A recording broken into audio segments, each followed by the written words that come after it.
you so much for the channel of Judea Songs. Hi, my name is Judah, and I am, on behalf of me and my family, we thank you so very much for visiting our channel, Father, Mother, Daughter.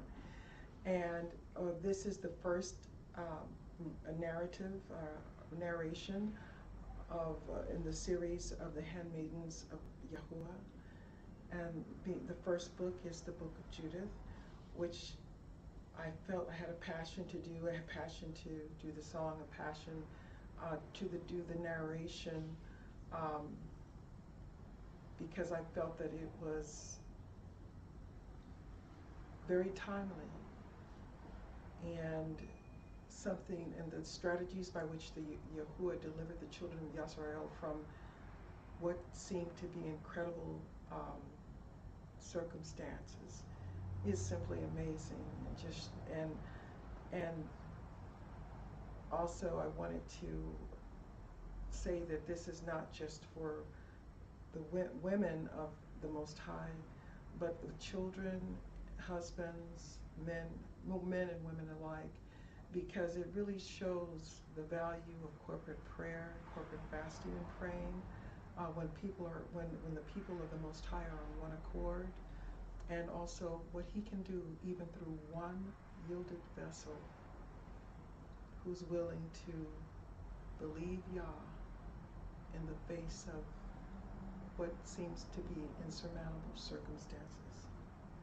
Thank you again, and please enjoy the Book of Judith.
The Book of Judith, Chapter 1. In the 12th year of the reign of Nebuchadnezzar, who reigned over the Assyrians in Nineveh, the great city. In the days of Arphaxad, who reigned over the Medes in Ecbatana, and built around Ecbatana walls of hewn stone, 4.5 feet broad and 10.8 feet long, and made the height of the wall 126 feet, and its breadth 90 feet, and set its towers at its gates 180 feet, and its breadth in the foundation was 108 feet, and made its gates, even gates that were raised to the height of 126 feet, and their breadth 72 feet, for his mighty army to go out of, and the setting in array of his footmen. Even in those days, King Nebuchadnezzar made war with King Arphaxad in the great plain. This plain is on the borders of Ragaul. There came to meet him all that lived in the hill country, and all that lived by Euphrates, Tigris, and Hydaspes, and in the plain of Arioch, the king of the Elameans.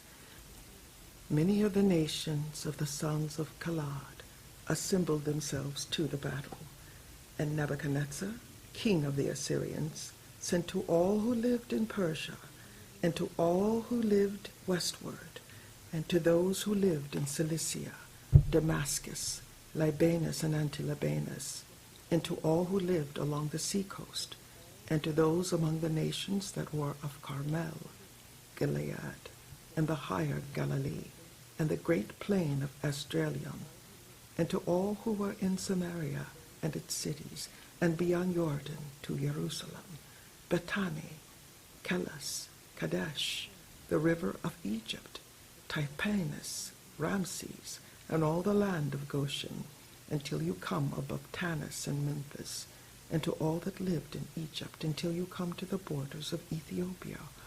All those who lived in all the land made light of the commandment of Nebuchadnezzar, king of the Assyrians, and did not go with him to war. For they were not afraid of him, but he was before them as one man. They turned away his messengers from their presence without effect and with disgrace. And Nebuchadnezzar was exceedingly angry with all this land, and he swore by his throne and kingdom that he would surely be avenged upon all the coasts of Cilicia, Damascus, and Syria, that he would kill with his sword all the inhabitants of the land of Moab, and the children of Ammon, all of Judea, and all that were in Egypt, until you come to the borders of the two seas.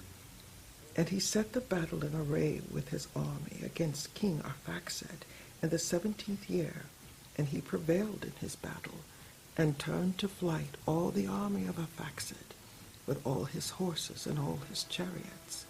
He became master of his cities, and he came even to Ecbatana, and took the towers, plundered its streets, and turned its beauty into shame. He took Arphaxad in the mountains of Ragaul, struck him through with his darts, and utterly destroyed him to this day. He returned with them to Nineveh, he and all his company of sundry nations, an exceedingly great multitude of men of war, and there he took his ease and banqueted, he and his army, for 120 days.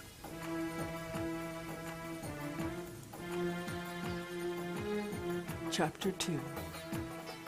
In the 18th year, the 22nd day of the first month, there was talk in the house of Nebuchadnezzar, king of the Assyrians, that he should be avenged on all the land, even as he spoke. He called together all his servants and all his great men, and communicated with them his secret counsel, and concluded the afflicting of all the land out of his own mouth.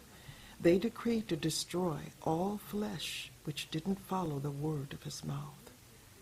It came to pass, when he had ended his counsel, Nebuchadnezzar, king of the Assyrians, called Holofernes, the chief captain of his army, which was next after himself, and said to him, Thus says the great King, the Lord of all the earth, Behold, you shall go forth from my presence, and take with you men that trust in their strength, to 120,000 footmen, and the number of horses with their riders 12,000.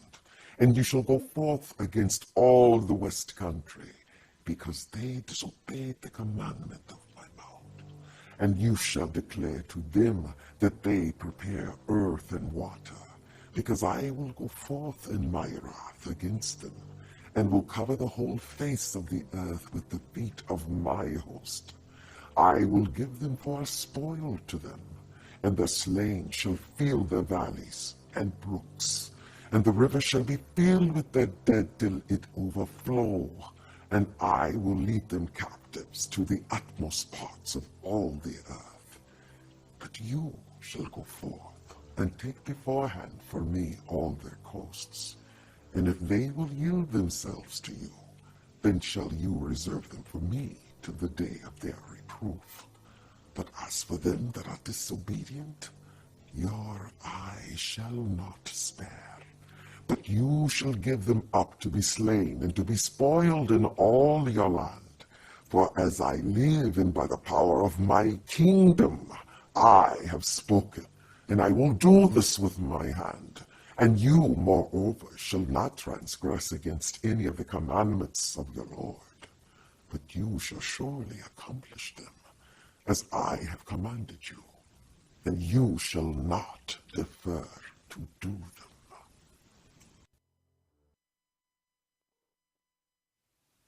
So Holofernes went out from the presence of his lord, and called all the governors, the captains, and officers of the army of Ashur.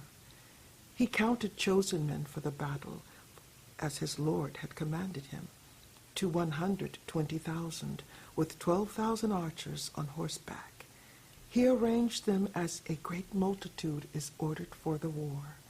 He took camels and asses and mules for their baggage, an exceedingly great multitude, and sheep and oxen and goats, without number for their provision, and great store of rations for every man, and exceedingly much gold and silver out of the king's house. He went out, he and all his army, on their journey to go before King Nebuchadnezzar, and to cover all the face of the earth westward, with their chariots, horsemen, and chosen footmen. A great company of various nations went out with them like locusts, and like the sand of this earth, for they could not be counted by reason of their multitude. And they departed out of Nineveh 3 days' journey toward the plain of Bechtilith, and encamped before Bechtilith near the mountain, which is at the left hand of the upper Cilicia. And he took all his army, his footmen, horsemen, and chariots, and went away from there into the hill country, and destroyed Put and Lud, and plundered all the children of Rasis, and the children of Ishmael, which were along the wilderness to the south of the land of the Chileans. And he went over the Euphrates, and went through Mesopotamia, and broke down all the high cities that were upon the river Arbonae, until you come to the sea. And he took possession of the borders of Cilicia, and killed all that resisted him, and came to the borders of Japheth, which was toward the south, opposite Arabia. He surrounded all the children of Midian, and set their tents on fire, and plundered their sheepfolds. He went down into the plain of Damascus in the days of wheat harvest, and set all their fields on fire, and utterly destroyed their flocks and herds, and plundered their cities, laid their plains waste, and struck all their young men with the edge of the sword. And the fear and dread of him fell upon those who lived on the seacoast, upon those who were in Sidon and Tyre, those who lived in Sur and Osina, and all who lived in Yemen, those who lived in Azotus and Ascalon feared him exceedingly. Chapter 3. And they sent to him messengers with words of peace, saying, Behold, we, the servants of Nebuchadnezzar, the great king, lie before you. Use as it is pleasing in your sight. Behold, our dwellings and all of our country, and all of our fields of wheat, and our flocks and herds, and all the sheepfolds of our tents lie before your face. Use them as it may please you. Behold, even our cities and those who dwell in them are your servants. Come and deal with them as it is good in your eyes. So the men came to Holofernes, and declared to him according to these words. He came down toward the seacoast, he and his army, and set garrisons in the high cities, and took out of them chosen men for allies. They received him, they and all the country around them, with garlands and dances and timbrels. He cast down all their borders, and cut down their sacred groves. It had been given him to destroy all the gods of the land, that all the nations would worship Nebuchadnezzar only, and that all their tongues and their tribes would call upon him as God. Then he came toward Esdraelon, near to Dotaiah, which is opposite the great ridge of Judea. He encamped between Geba and Scythopolis. He was there a whole month, that he might gather together all the baggage of his army. Chapter 4. The children of Yasrael that lived in Judea heard all that Holofernes, the chief captain of Nebuchadnezzar, king of the Assyrians, had done to the nations, and how he had plundered all their temples and destroyed them utterly. They were exceedingly afraid before him, and were troubled for Jerusalem, for the temple of Yahuwah their Elohim, because they had newly come up from captivity. And all the people of Judea were recently gathered together, and the vessels, the altar, and the house were sanctified after being profaned. And they sent into every coast of Samaria, to Konae, to Beth Horon, to Belmaim, Jericho, to Chopa, Ayesora, and to the valley of Salem. And they occupied beforehand all the tops of the high mountains, fortified the villages that were in them, stored supplies for the provision of war, for their fields were newly reaped. Joachim, the high priest, who was in those days at Jerusalem, wrote to those who lived in Beth-Uliah and Beth-Omesthaim, which is opposite Esdraelon, toward the plain that is near Dosaim, charging them to seize upon the ascents of the hill country, because by them was the entrance into Judea, and it was easy to stop them from approaching, since the approach was narrow, with the space for 2 men at the most. And the children of Yasrael did as Joachim the high priest had commanded them, as did the senate of all the people of Yasrael, which lived at Jerusalem. And every man of Israel cried to Elohim with great earnestness, and with great earnestness they humbled their souls, their wives, their children, their cattle, and every sojourner, hireling, and servant bought with their money put sackcloth on their loins. Every man and the woman of Yasrael, and the little children, and the inhabitants of Jerusalem fell before the temple and cast ashes upon their heads, and spread out their sackcloth before Elohim. They put sackcloth around the altar. They cried to Elohim of Yasrael earnestly with one consent, that he would not give their children as prey, their wives as plunder, the cities of their inheritance to destruction, and the sanctuary to be profaned and being made a reproach for the nations to rejoice at. Yahuwah heard their voice and looked at their affliction. The people continued fasting many days in Judea and Jerusalem before the sanctuary of Yahuwah Almighty. And Joachim the high priest and all the priests that stood before Elohim and those who ministered to Yahuwah had their loins dressed in sackcloth and offered the continual burnt offerings, the vows, and the free gifts of the people. They had ashes on their hats.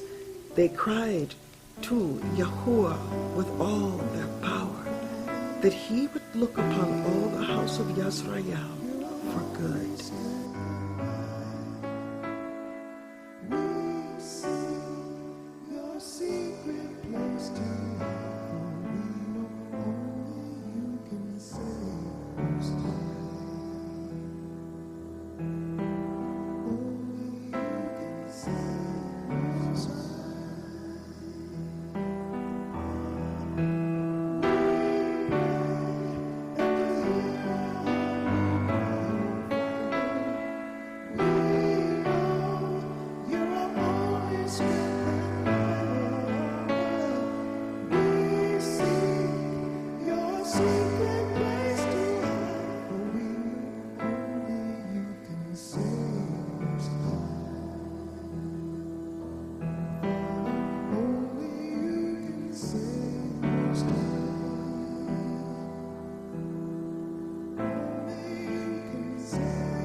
Chapter 5. Holofernes, the chief captain of the army of Assur, was told that the children of Yisrael had prepared for war, had shut up the passages of the hill country, had fortified all the tops of the high hills, and had laid impediments in the plains. Then he was exceedingly angry, and he called all the princes of Moab, and the captains of Ammon, and all the governors of the seacoast, and said to them, Tell me now, you sons of Canaan, who are these people who dwell in the hill country? What are their cities that they inhabit? How large is their army? Where is their power and their strength? What king is set over them to be the leader of their army? Why have they turned their backs that they should not come and meet me more than all that dwell in the west? Then Achior, the leader of all the children of Ammon, said to him, Let my lord now hear a word from the mouth of your servant, and I will tell you the truth concerning these people who dwell in this hill country, near to the place where you dwell. No lie will come out of the mouth of your servant. These people are descendants from the Chaldeans. They sojourned before this in Mesopotamia, because they didn't want to follow the gods of their fathers, which were in the land of the Chaldeans. They departed from the way of their parents and worshipped the Elohim of heaven, the Elohim who they knew. Their parents cast them out from the face of their gods, and they fled into Mesopotamia and sojourned there many days. Then their Elohim commanded them to depart from the place where they sojourned, and to go into the land of Canaan. They lived there and prospered with gold and silver, and with exceedingly much cattle. Then they went down into Egypt, for a famine covered all the land of Canaan. They sojourned there until they had grown up. They became a great multitude there, so that one could not count the population of their nation. Then the king of Egypt rose up against them, and dealt subtly with them, and brought them low, making them labor and break, and made them slaves. They cried out to their Elohim, and he struck all the land of Egypt with incurable plagues, so the Egyptians cast them out of their sight. God dried up the sea of reeds before them, and brought them into the way of Sinai, Kadesh Barnea, and they cast out all that lived in the wilderness. They lived in the land of the Amorites, and they destroyed by their strength every one in Heshbon. Passing over Jordan, they possessed all the hill country. They cast out before them the Canaanite, the Perizzite, the Jebusite, the Shechemite, and all the Girgashites, and they lived in that country many days. And while they didn't sin before their Elohim, they prospered, because Elohim, who hates iniquity, was with them. But when they departed from the way which he appointed them, they were destroyed in many severe battles, and were led captive into the land that was not theirs. The temple of their Elohim was cast to the ground, and their cities were taken by their adversaries. And now they have returned to their Elohim, and have come up from the dispersion where they were dispersed, and have possessed Jerusalem, where their sanctuary is, and are seated in the hill country, for it was desolate. And now, my Lord and Master, if there is any error in this people, and they sin against their Elohim, we will consider what this thing is which they stumble, and we will go up and overcome them. But if there is no lawlessness in their nation, let my Lord now pass by, lest their Elohim defend them, and their Elohim before them, and we will be a reproach before all the earth. It came to pass, when Achior had finished speaking these words, all the people standing around the tent murmured. The great men of Holofernes and all that lived by the seaside and in Moab said that he should kill him, for they said, "We will not be afraid of the children of Yisrael, because, behold, they are a people that has no power nor might to make the battle strong. Therefore, now we will go up, and they will be a prey to be devoured by all of your army, Lord Holofernes." Chapter 6. And when the disturbance of the men that were around the council had ceased, Holofernes, the chief captain of the army of Assur, said to Achior and to all the children of Moab before all the people of the foreigners, "And who are you, Achior, and the hirelings of Ephraim, that you have prophesied among us as today, and have said that we should not make war with the race of Yisrael, because their Elohim will defend them? And who is God but Nebuchadnezzar? He will send out his might, and will destroy them from the face of the earth, and their Elohim will not deliver them. But we, his servants, will strike them as one man. They will not sustain the might of our horses, for with them we will burn them up. Their mountains will be drunken with their blood. Their plains will be filled with their dead bodies. Their footsteps will not stand before us, but they will surely perish, says King Nebuchadnezzar, Lord of all the earth. For he said, the words that I have spoken will not be in vain, but you, Achior, hireling of Ammon, who has spoken these words in the day of your iniquity, will see my face no more from this day until I am avenged of the race of those that came out of Egypt. And then the sword of my people and the multitude of those who serve me will pass through your sides, and you will fall among their slain when I return.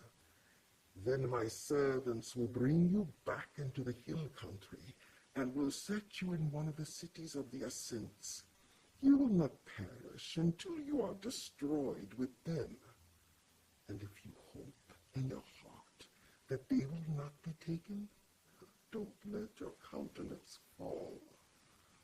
I have spoken it, and none of my words fall to the ground. Then Holofernes commanded his servants who waited in his tent to take Achior and bring him back to Beth-uliah and deliver him into the hands of the children of Yisrael. So his servants took him and brought him out of the camp into the plain, and they moved from the midst of the plains into the hill country, and came to the springs that were under Beth-uliah. When the men of the city saw them on the top of the hill, they took up their weapons and went out of the city against them to the top of the hill. Every man that used a sling kept them from coming up, and cast stones against them. They took cover under the hill, bound Achior, cast him down, left him at the foot of the hill, and went away to their lord. But the children of Yisrael descended from their city, and came to him, untied him, led him away into Beth-uliah, and presented him to the rulers of their city, which were in those days Osias, the son of Micah, of the tribe of Simeon, Chabris, the son of Gothaniel, and Charmis, the son of Melchiel. Then they called together all the elders of the city, and all their young men ran together with their women to the assembly. They set Achior in the midst of all their people. Then Ozias asked him what had happened. He answered and declared to them the words of the counsel of Holofernes, and all the words that he had spoken in the midst of the princes of the children of Ashur, and all the great words that Holofernes had spoken against the house of Yasrael. Then the people fell down and worshipped Elohim and cried, saying, O Yahuwah, Elohim of heaven, behold their arrogance, and pity the low estate of our race. Look upon the face of those who are sanctified to you this day. They comforted Achior and praised him exceedingly. Then Ozias took him out of the assembly into his house and made a feast for the elders. They called on the Elohim of Yasrael for help all that night. Chapter 7. The next day, Holofernes commanded all his army and all the people who had come to be his allies that they should move their camp toward Bethulia, take beforehand the ascents of the hill country, and make war against the children of Yasrael. Every mighty man of them moved that day. The army of their men of war was 170,000 footmen, plus 12,000 horsemen, besides the baggage and the men that were on foot among them, an exceedingly great multitude. They encamped in the valley near Bethulia, by the fountain. They spread themselves in breadth over Dosaim, even to Belnaim, and in length from Bethulia to Sayamon, which is near Esdraelon. But the children of Yasrael, when they saw the multitude of them, were troubled exceedingly, and every one said to his neighbor, Now these men will lick up the face of all the earth. Neither the high mountains nor the valleys nor the hills will be able to bear their weight. Every man took up his weapons of war, and when they had kindled fires upon their towers, they remained and watched all that night. But on the second day, Holofernes led out all his cavalry in the sight of the children of Yasrael, which were in Bethulia, viewed the ascents to their city, and searched out the springs of the waters, seized upon them, and set garrisons of men of war over them. Then he departed back to his people. All the rulers of the children of Esau, all the leaders of the people of Moab, and the captains of the seacoast came to him and said, Let our Lord hear a word, that there be not losses in your army. For these people of the children of Yasrael do not trust in their spears, but in the height of the mountains wherein they dwell, for it is not easy to come up to the tops of their mountains. And now, my Lord, don't fight against them as men fight who join battle, and there will be not so much as one man of your people perish. Remain in your camp, and keep every man of your army safe. Let your servants go. Get possession of the water spring, which flows from the foot of the mountain, because all the inhabitants of Bethulia get their water from there. Then thirst will kill them, and they will give up their city. Then we and our people will go up to the tops of the mountains that are near, and will encamp upon them to watch that not one man gets out of the city. They will be consumed with famine, they and their wives and their children. Before the sword comes against them, they will be laid low in the streets where they dwell, and you will pay them back with evil, because they rebelled and didn't meet your face in peace. Their words were pleasing in the sight of Holofernes, and in the sight of all his servants, and he ordered them to do as they had spoken. And the army of the children of Ammon moved, and with them 5,000 of the children of Ashur, and they encamped in the valley. They seized the waters and the springs of the waters of the children of Yisrael. The children of Esau went up with the children of Ammon, and encamped in the hill country near Dosaim. They sent some of them toward the south and toward the east near Ekrabel, which is near Kasu. Then upon the brook of Machmer, the rest of the army of the Assyrians encamped in the plain and covered all the face of the land. Their tents and baggage were pitched upon it in a great crowd. They were an exceedingly great multitude.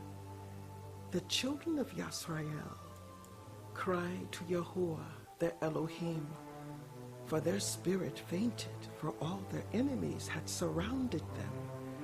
There was no way to escape out from among them. All the army of Ashur remained around them, their footmen and their chariots and their horsemen, 34 days. And all their vessels of water ran dry for all the inhabitants of Bethulia. The cisterns were emptied, and they had no water to drink their fill for one day, for they rationed drink by a measure. Their young children were discouraged. The women and the young men fainted for thirst. They fell down in the streets of the city and in the passages of the gates. There was no longer any strength in them. All the people, including the young men, the women, and the children, were gathered together against Osias and against the rulers of the city. They cried with a loud voice and said before all the elders, "God be judge between all of you and us, because you have done us great wrong, in that you have not spoken words of peace with the children of Ashur. Now we have no helper, but Elohim has sold us into their hands, that we should be laid low before them with thirst and great destruction. And now summon them and deliver up the whole city as prey to the people of Holofernes and to all his army.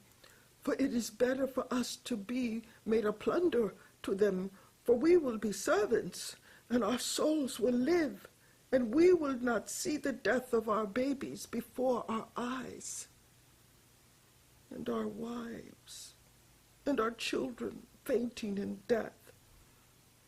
We take to witness against you the heaven and the earth, and our Elohim and the Elohim of our fathers, who punishes us according to our sins and the sins of our fathers. Do what we have said today." And there was great weeping of all with one consent in the midst of the assembly.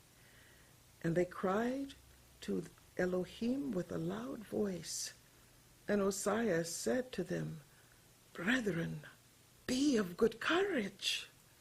Let us endure 5 more days, during which Yahuwah, our Elohim, will turn his mercy toward us. For he will not forsake us utterly. But if these days pass and no help comes to us, I will do what you say." Then he dispersed the people, every man to his own camp, and they went away to the walls and towers of their city. He sent the women and children into their houses. They were brought very low in the city. This concludes part 1 of the reading of the Book of Judith. All praises to the Most High. Thank everyone for tuning in. Please be on the lookout for part 2 and the exciting conclusion of the Book of Judith. Thank you again. Shalom.